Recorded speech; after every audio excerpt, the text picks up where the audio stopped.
안녕하세요, 구독자 여러분. 오늘도 랄라의 사연 드라마를 찾아주셔서 감사합니다. 오늘도 역시 재미난 사연을 준비해 봤는데요. 그럼 바로 시작하겠습니다. 안녕하세요. 모두 무탈한 삶을 살고 계신가요? 혹시 지금의 삶에 만족하지 못하고 우울증에 빠지시진 않으셨나요? 안녕하세요. 전 이른이 조금 넘은 여자입니다. 앞서 삶에 대해 말씀드린 건 제가 아주 큰 사건을 겪었기 때문인데요. 랄라의 여러 사연자들이 겪었던 일도 물론 너무 안타깝고 화가 나지만 전 세상을 떠들썩한 사건으로 작게 뉴스까지 나왔던 주인공이랍니다. 영화보다 더 영화 같고 믿을 수 없는 제 이야기를 들으시면 많이들 놀라실 거예요. 그럼 제 이야기를 꼭 들어주세요. 제가 남편을 처음 만난 건 50년 전이었습니다. 시골에서 축산업을 하던 남편은 마을 돈을 다 끌어모을 만큼 능력 있는 사람이었죠. 그의 성실함과 능력에 반한 전 3개월의 짧은 연애를 하고 결혼을 했답니다. 남편은 결혼 후에도 쉼없이 일에만 매진했고 전 편하게 그 일을 내조하며 지냈죠. 그런데 저희 부부에게 아이가 생기지 않았습니다.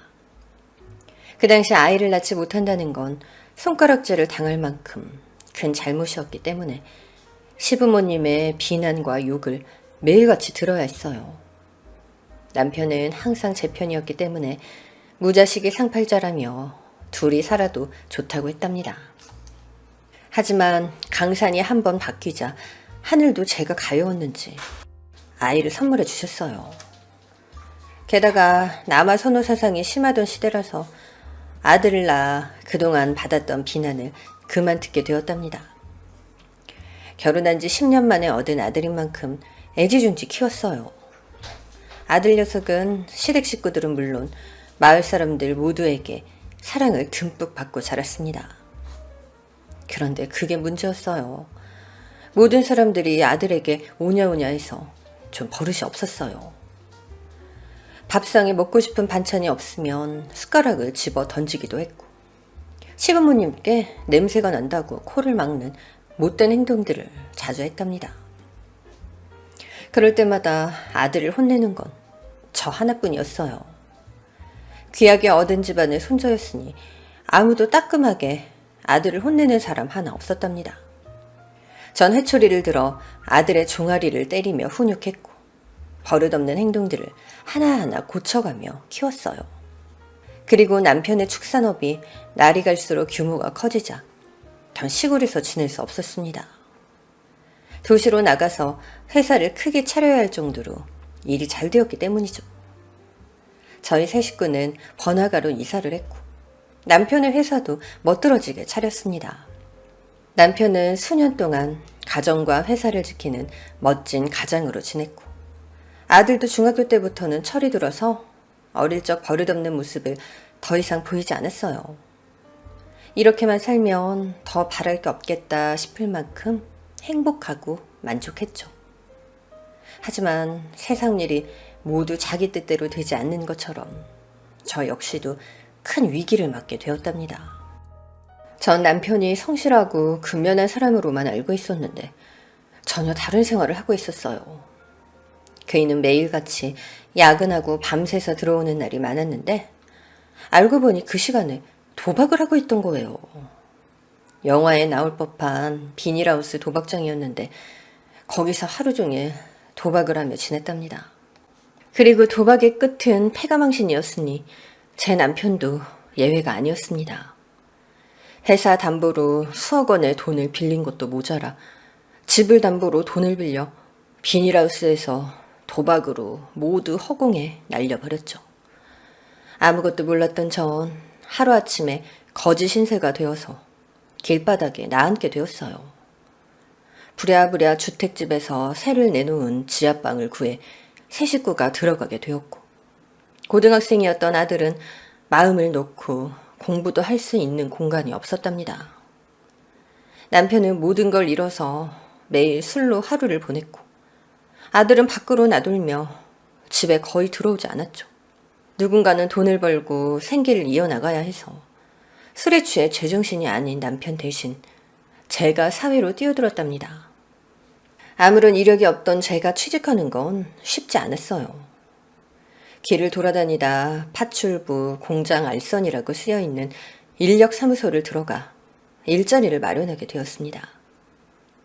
전 돈을 더 많이 주는 곳을 소개해달라고 했고, 인력소장은 공장 야간일이 수당도 붙고 하니 도전해보라고 권유했어요.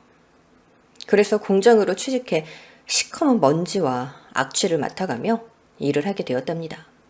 그렇게 번 돈으로 아들을 뒷바라지하며 생계를 이어갔어요. 하지만 남편은 시간이 지나도 술독에 빠진 채 옛날에 잘 나갔던 시절만 주저리 떠들기만 했고, 정신 차리고 일할 생각은 눈꽃만큼도 없어 보였습니다.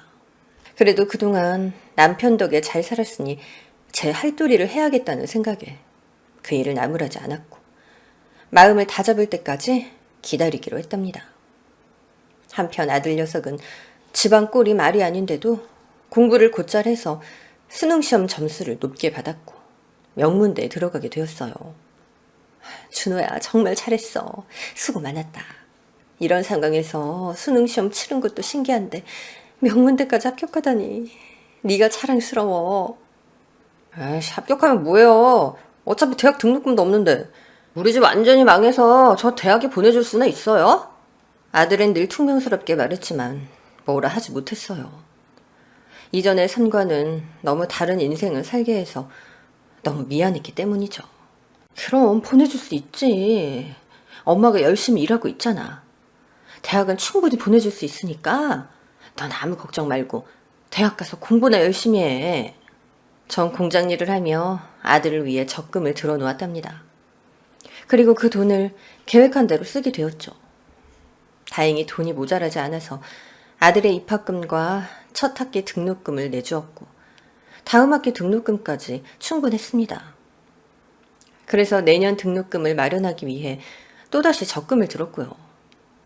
아들은 기숙생활을 했기 때문에 방학이나 되어야 집에 들어왔어요. 그런데 햇빛 한 줄기 들어오지 않는 지하방에 술 취한 남편을 마주해야 하니 하루 이틀 머물다 돌아가고 말았답니다. 그러던 어느 주말이었습니다. 전 한 달에 이틀을 쉬었는데 그날은 집에 있었죠. 게다가 아들 녀석이 어떻게 제가 쉬는지 알고 찾아와서 집밥을 먹고 싶다고 하더군요. 우리 아들 엄마 밥이 그리워서 온 거야? 야, 엄마 감동인데.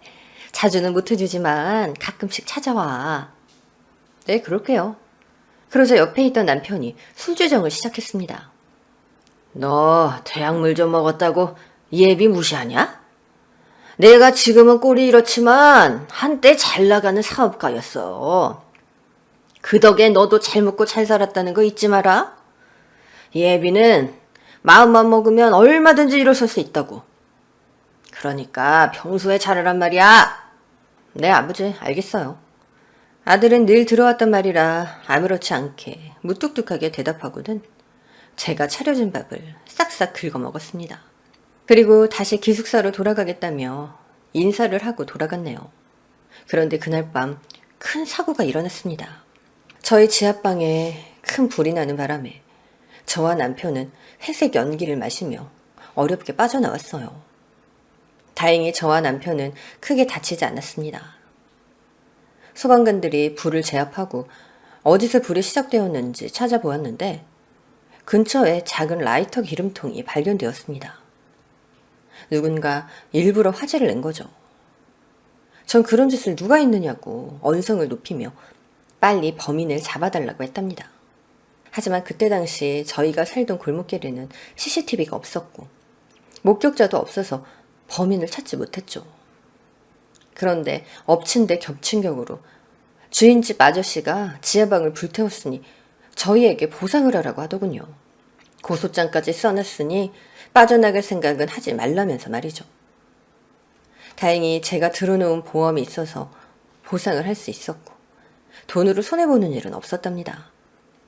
그리고 불타버린 지하방을 떠나 다른 지하방을 구하게 되었네요.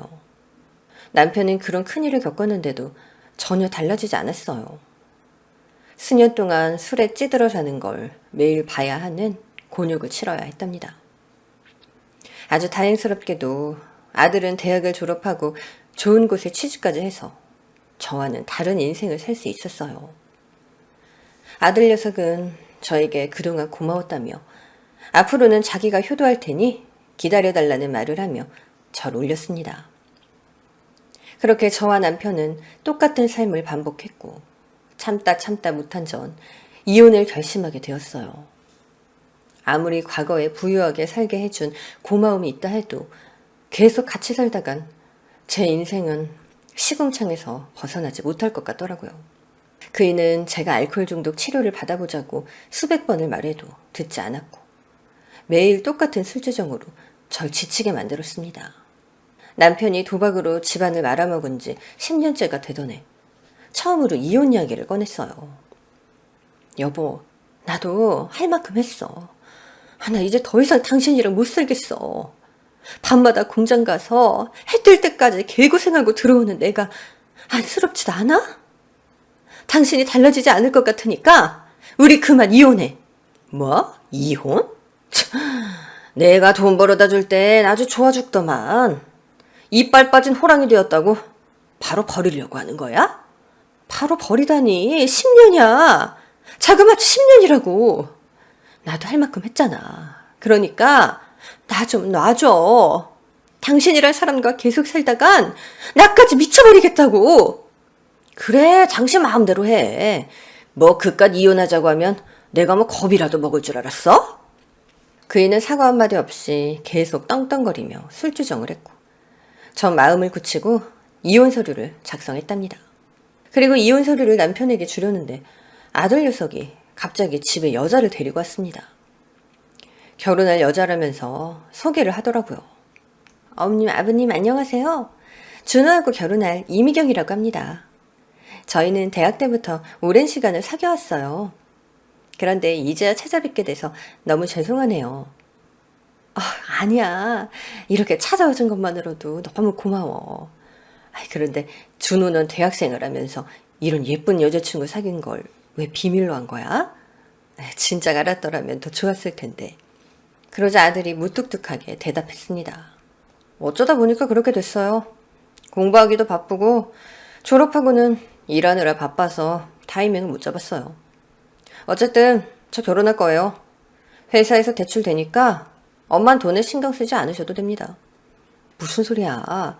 이 엄마가 그동안 널 위해서 적금 들어놨어. 이런 날이 언젠가 올 줄 알고 말이야. 엄마가 많이는 못 도와주지만 받아줘. 그래야 엄마가 마음 편히 발 뻗고 자지 않겠어? 뭐 그럼 그렇게 하세요. 그리고 아버지, 결혼식에는 술 취해서 오시지 않으셨으면 해요. 부탁드릴게요. 이에 남편은 가만히 고개를 숙이고 있었습니다. 예비 며느리 앞에서 부끄러웠는지 축하한다는 말만 남기더라고요. 몇 달 뒤 아들 내외가 결혼식을 올리고 두 사람의 회사에 가까운 아파트를 장만했습니다. 물론 제가 좀 도와줘서 대출을 많이 하지 않고 마련하게 되었죠. 전 아들 인생에 문제가 없고 하니 남편에게 다시 이혼 이야기를 꺼냈답니다. 그이는 묵묵히 바라보다가 조금만 더 생각해보겠다고 발을 빼는 거예요. 왜 이혼 안 해주겠다는 건데? 지난번엔 분명히 이혼하겠다고 했잖아. 그게 말이야. 너무 늦었지만 내가 다시 일어설 기회를 주면 안 되겠어? 준호 장가가는 걸 보니까 정신이 번쩍 들더라고. 알코올 치료 받고 사회로 복귀할게. 그러니까 아니 됐어. 나 당신한테 질릴 대로 질렸어. 제발 내 인생에서 좀 나가줘. 부탁이야. 당신이 달라진다고 해도 이미 내 속은 갈기갈기 찢겼단 말이야. 그러니까 각자 인생에 충실하면서 살자. 남편은 그렇게 이혼 서류를 빤히 들여다보다가 이내 밖으로 나가버렸습니다. 전 긴 한숨을 내쉬며 그이가 다시 돌아오면 꼭 이혼 서류에 도장을 받아내겠다고 다짐했어요. 그런데 그이는 하루가 지나고 이틀이 지나도 집에 돌아오지 않았습니다. 저와 이혼하기 싫어서 버티려고 하는 것 같았죠. 그런데 일주일이 지나도 돌아오지 않아서 걱정이 시작됐답니다. 아무리 미운 남편이지만 뭔 일 났으면 어쩌나 하는 불길한 예감이 들더라고요. 때마침 아들과 며느리가 집으로 찾아왔고 전 남편이 가출해서 들어오지 않는다고 말했습니다. 준호야, 아무래도 경찰에 신고라도 해야겠어. 아니, 네 아빠한테 무슨 일이라도 생긴 거면 어떡해? 엄마, 나 사실은 아버지 만났어요. 그 얘기 전하려고 엄마 찾아온 거예요. 뭐? 아빠를 만났어? 어디서? 그게 서울역에서요. 거기서 노숙을 하고 있더라고요. 여전히 술에 찌들어 계셨고요. 제가 한눈에 알아보고 집으로 모셔오려고 했는데 아버지 당신 인생은 이제 혼자 사시겠다며 방해하지 말라네요. 엄마한테도 찾지 말라고 전하라고 하셨어요. 그럴 리가. 내가 얼마 전에 네 아빠한테 이혼하자고 버럭했는데 정신 차리고 살겠다고 했는데 네 아빠가 술에 미쳐있긴 하지만 거짓말할 사람은 아니잖니. 그런 결심을 한 양반이 노숙자가 돼서 살겠단 말을 했다고? 그리고 혼자 그렇게 살 거면 이혼 도장이라도 찍고 가야 하는 거 아니니? 안 되겠다. 네 아빠한테 찾아가서 내가 직접 들어야겠어. 거기가 어디니? 앞장서. 그러자 아들과 며느리는 진정을 하면서 흥분을 가라앉히고 밥이라도 먹고 가자고 하더군요. 전 며느리 앞에서 이게 무슨 망신인가 싶어서 미안하다고 연신 사과를 했고 금방 밥을 차리겠다고 했습니다. 어머님, 제가 초밥 사왔거든요. 따로 차리지 않으셔도 돼요. 제가 상 펼게요. 고맙다. 안 그래도 몸이 떨려서 밥하기 힘들 것 같았는데 어서 먹고 네 아빠 찾아가 보자. 전 살이 떨리는 와중에도 아들과 며느리가 권하는 바람에 초밥을 우걱우걱 씹어 먹었습니다. 맛있는지도 못 느끼고 억지로 배를 채웠죠. 그렇게 배를 채우자 피로가 몰려왔고 남편을 찾아가기는커녕 깊은 잠에 빠져들었습니다. 얼마나 잤는지 모를 만큼 길게 잔 기분이었어요. 눈을 뜨자 머리가 깨질 듯이 아파 아들을 불렀죠. 준호야, 서랍에 두통약 좀 줄래? 준호야. 하지만 대답을 하는 건 아들이 아닌 낯선 여자였습니다. 신참 아줌마가 아들 꿈을 꿨나 보네. 누군지 모를 목소리에 몸을 일으켜 세웠습니다. 그리고 머리가 가려워 긁으려고 오른손을 들었더니 왼손이 따라 올라가는 겁니다. 뭔가 해서 눈앞을 봤더니 글쎄 제 손목에 쇠고랑이 채워져 있는 거예요. 그리고 주변을 돌아봤더니 젊은 여자부터 늙은 여자들까지 수십 명이 저처럼 쇠고랑을 차고는 누워서 자고 있었습니다. 여기 어디예요? 제가 왜 여기서 쇠고랑을 차고 있는 거죠? 겁에 질린 목소리로 묻자 저보다 나이 많은 여자가 침착하게 대답하더군요. 여긴 신안의 어느 섬이에요. 염전이 있는 곳이지. 예? 염전이요? 저 집에서 잠이 들었는데 제가 왜 여기에 온 거예요? 이봐 아줌마, 당신 팔려온 거야. 여기 있는 사람들도 죄다 팔려온 거고. 팔려오다뇨? 누구한테 팔려왔다는 거예요? 난 사채업자한테 돈을 못 갚아서 끌려왔어. 뭐 당신도 비스무리 하겠지. 아니요, 전 빚 같은 거 없어요. 분명히 아들과 며느리랑 밥을 먹고 잠이 들었을 뿐이라고요. 그런데 잠에서 깨니까 여긴 거예요. 그럼 자식들이 팔았겠구먼. 여기 자네 같은 사람들 천지야. 제가 당황해하자 그 여자가 더 자세히 말해주었습니다. 제가 있는 곳은 신안의 한 섬이고 선착장 따위 없는 사람들이 오지 않는 곳이라고 설명했어요. 이에 전 시대가 어느 때인데 염전노예가 있냐며 물었더니 다들 제 말을 비웃었습니다. 그리고 내일 아침이 되면 다 이해가 될 거라면서 잠이나 더 자라고 말했답니다. 전 공포에 질린 채 뜬 눈으로 밤을 지새웠고 해가 뜨자 저와 여자들이 누워있는 곳이 헛간이라는 걸 알게 되었습니다. 이윽고 무섭게 생긴 남자 여럿이 들어와서 쇠고랑을 차례대로 풀었고 일렬로 줄을 세워서 어디론가 향했어요. 그리고 눈앞에 드넓은 염전이 펼쳐졌습니다. 자, 일할 시간이다. 꽤 피우는 사람은 가만 안 둘 테니까 각자 할당량을 충족시키도록. 그러자 모든 여자가 네 하고 대답을 했고 도구를 하나씩 들고 염전 안으로 들어갔습니다. 전 이 모든 상황이 이해되지 않아서 관리자로 보이는 사람에게 물었어요. 뭐가 잘못됐어요. 전 여기 온 적이 없어요. 누군가 실수로 데려다 놓은 것 같다고요. 알아. 네 자식이랑 며느리가 데려다 놨는데? 나한테 돈도 받아갖고 말이야. 그러니까 잔말 말고 저 여자들 하는 것처럼 일을 시작하라고. 농땡이 피우면 밥 안 줄 테니까 열심히 해. 제 눈앞에 펼쳐진 건 정말 영화에서나 가능한 장면이었습니다. 세상에 염전 노예라니. 그때가 쌍팔년도도 아니고 2014년이었는데 말이에요. 황당하고 기가 막힌 상황에 전 주머니를 뒤져서 핸드폰을 찾아봤어요. 하지만 핸드폰이 있을 리가 없었죠.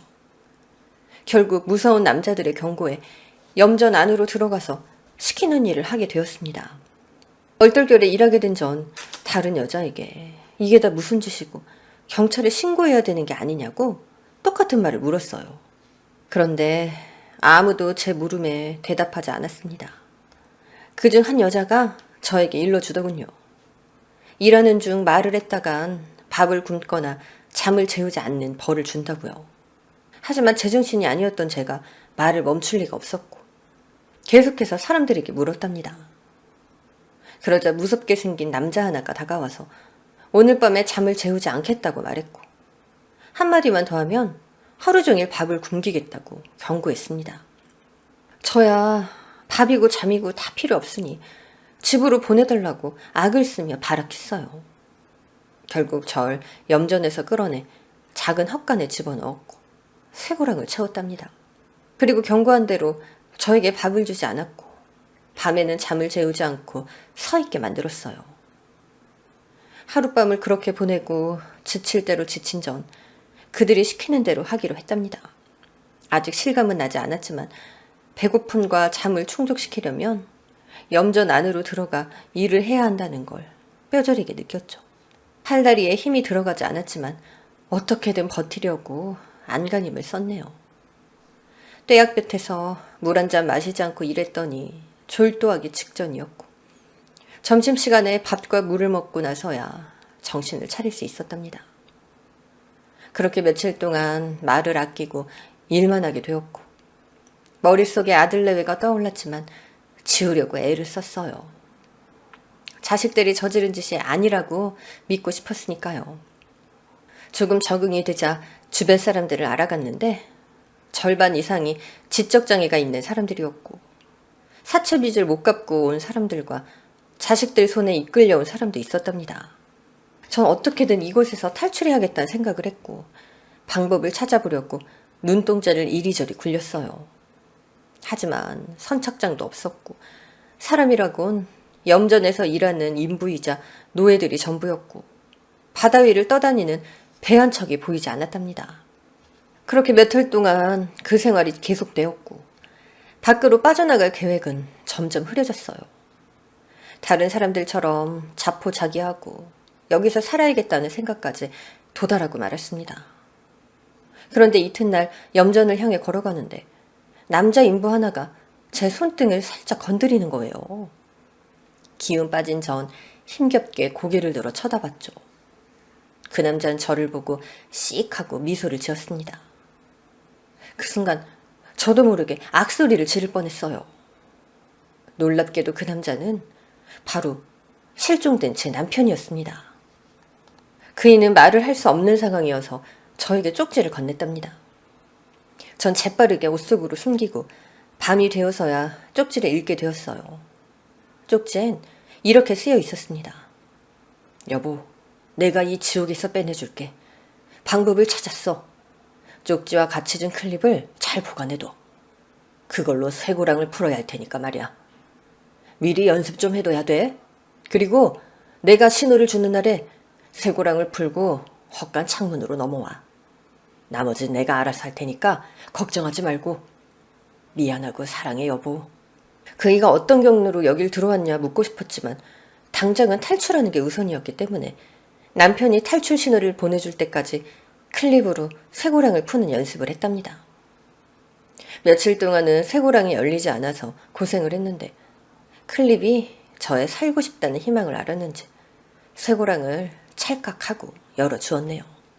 그리고 사흘 뒤 염전으로 이동하던 중 남편이 저에게 신호를 보냈습니다. 신호는 윙크였어요. 그이는 썩은 치아를 보이며 미소를 짓기까지 하며 오늘이 탈출하는 날이라는 걸 알렸답니다. 그날 밤 헛간에서 모두 잠이 들었을 때 클립으로 쇠고랑을 풀고 창문을 열어서 온몸을 던졌어요. 그러자 제 눈앞에 남편과 다른 인부가 서 있었습니다. 말씀 많이 들었어요. 김 씨가 말한 대로 미인이시네요. 그의 말에 대답하지 않고 바로 남편에게 물었습니다. 당신 어떻게 된 거야? 나도 당신도 왜 여기 있는 거야? 여보, 그 얘기 나중에 하고 일단 조용히 따라와. 우리가 창고에서 나룻배를 발견했거든? 지금 관리자들 모두 잠들었으니까 그걸 타고 여길 빠져나갈 거야. 그때까지 아무 말도 하지 말고 숨소리도 죽여야 돼.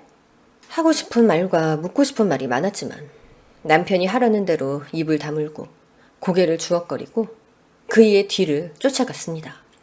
저희 세 사람은 까치발을 들고 소리가 나지 않도록 창고까지 걸어갔고 남편과 함께 탈출한 남자가 작은 나룻배를 들고 나왔답니다. 그리고 바다까지 나룻배를 들고 이동했고 바다 위에 배를 띄웠어요. 다행히 배는 가라앉지 않아서 안도의 한숨을 내쉬고 배 위에 올랐습니다. 그런데 그때 염전 관리자가 호각을 부르며 도망자다! 빨리 일어나! 하고 소리쳤습니다. 저희 셋은 노가 없어서 손으로 노를 저으며 바다 위를 달려가기 시작했어요. 하지만 염전 관리자들이 소유한 통통배우 시동소리가 들리자 무시무시한 공포가 다가왔답니다. 저와 남편 그리고 이름 모를 남자는 젖먹던 힘을 다해 두 팔을 저으며 속력을 높였어요. 한참 동안 추격전을 이어갔는데 통통배와 나룻배의 거리는 좁혀졌고 조금만 더 있으면 잡히고 말 것 같았죠. 그런데 희망의 불빛이 저희 세 사람 눈앞에 비춰졌습니다. 해경이 나타난 거죠. 저희 세 사람은 양팔을 들어 올리고 크게 팔을 흔들었습니다. 살려주세요! 살려주세요! 그러자 저희를 따라오던 염전 통통배는 되돌아갔고 해경들은 저희를 큰 배 위로 올렸답니다. 알고 보니 해경들은 밤마다 의무적으로 순찰을 한다고 말했고 저희는 그 시간에 겹쳐서 발견되었다고 했어요. 그리고 남편이 해경들에게 염전 노예로 일했던 사실과 지금도 갇혀있는 사람들이 무수히 많다고 전했습니다.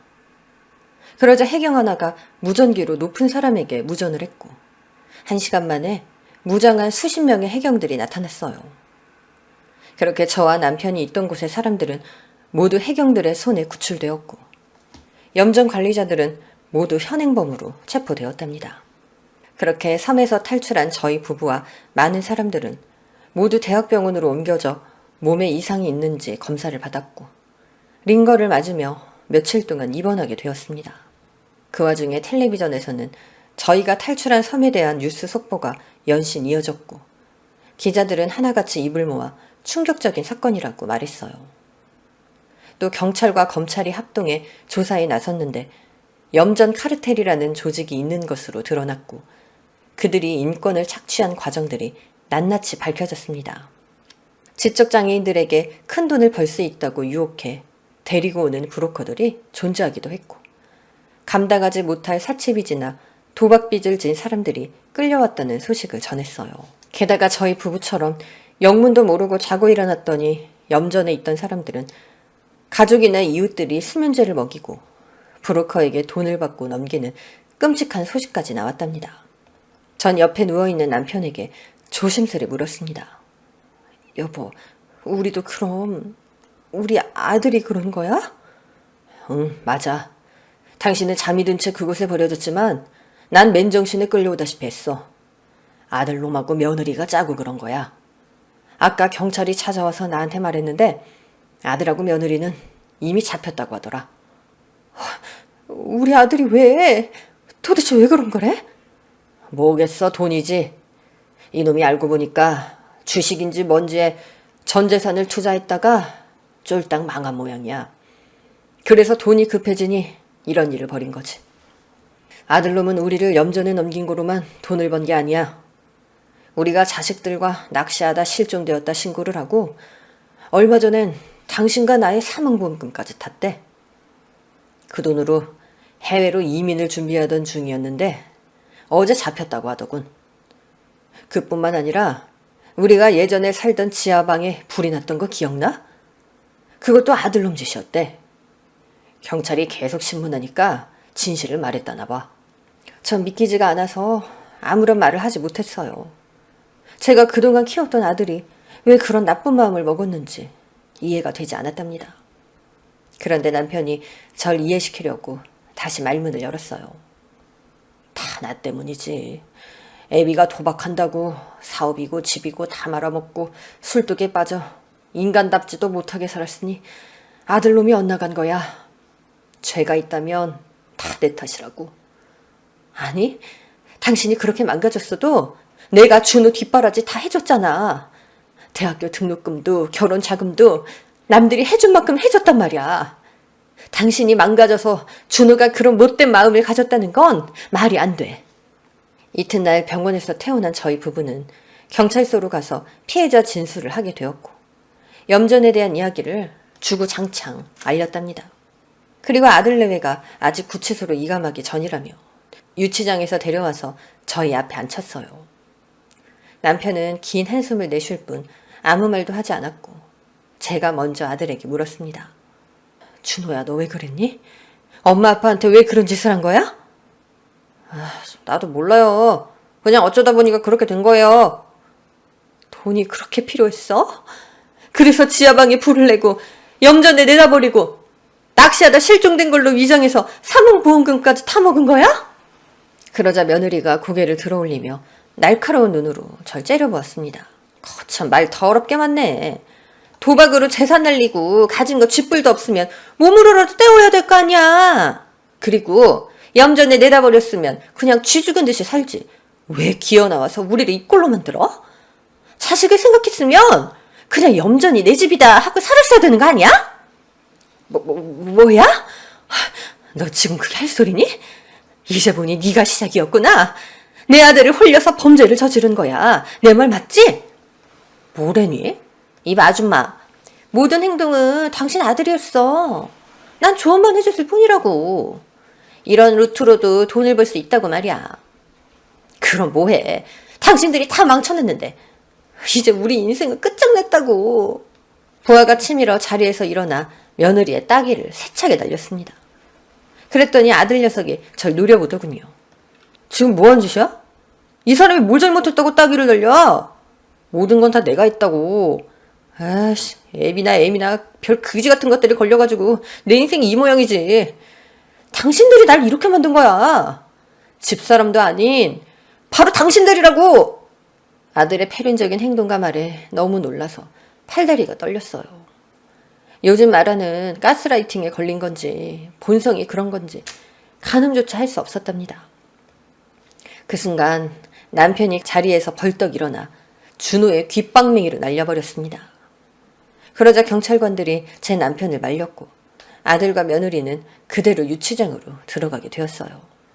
경찰서를 나와서 남편과 말없이 걷기만 했습니다. 지금까지 있었던 일이 꿈이길 바라는 마음을 가지고 말이죠. 한참을 거닐고 나서야 남편이 먼저 이혼 이야기를 꺼내더라고요. 여보, 이 모든 게 내 탓이야.